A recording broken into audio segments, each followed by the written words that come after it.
에듀윌 공인중개사 매거진의 안명진입니다. 싱그러운 자연이 반겨지고 다양한 행사들이 많아지는 이 시기, 여러분들은 건강히 잘 지내고 계신가요?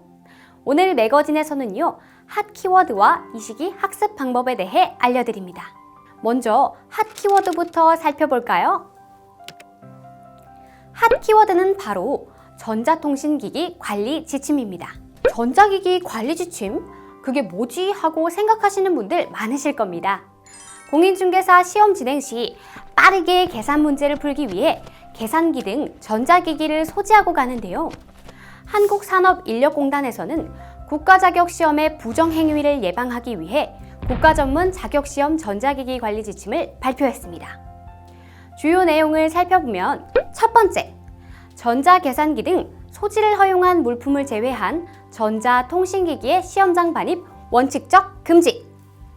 두 번째, 휴대폰 등 전자기기 지정장소 제출 이후 시험 중 전자통신기기 등 소지 불가 물품 소지 및 착용 시 방해시험 정지 및 무효 0점 처리된다고 합니다.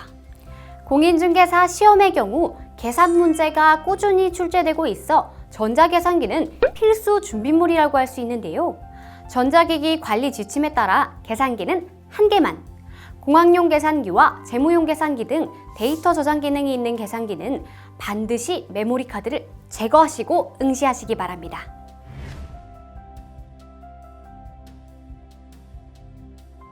다음은 지금 이 시기 어떻게 공부해야 할지 막막한 수험생들을 위해 준비한 학습 방법입니다.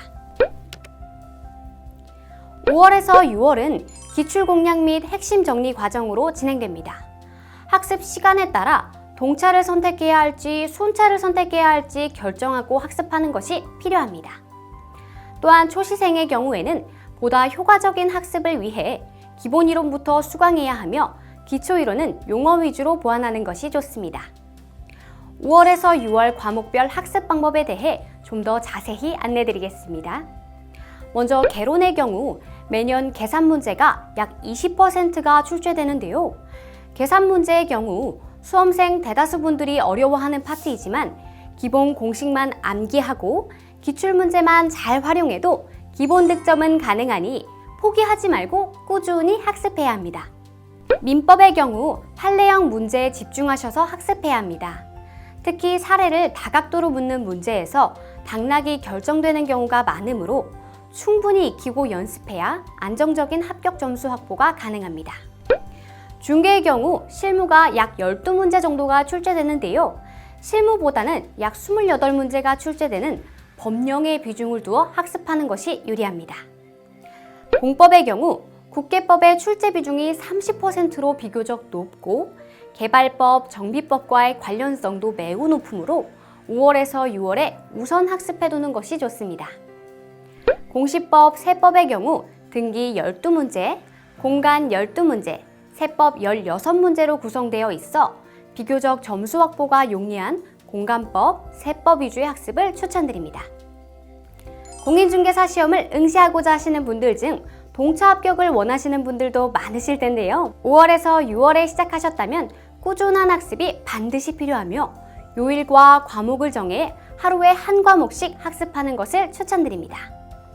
특정 테마에 대한 보완 학습이 필요한 경우에는 합격 예약 특강을 통해 부족한 부분을 보완하는 것이 좋으며 특히 현재 내 실력은 어느 정도인지 꾸준히 점검할 수 있는 모의고사를 통해 실전 경험을 쌓고 시간을 분배하여 문제 푸는 연습을 꾸준히 해보는 것이 중요합니다. 핫 키워드와 학습 방법 잘 들으셨나요? 시험장에 가실 때 전자통신기기 꼭 확인해 주시고 5월에서 6월은 빈출 파트 위주로 꾸준히 학습하셔서 꼭 합격하시길 응원합니다.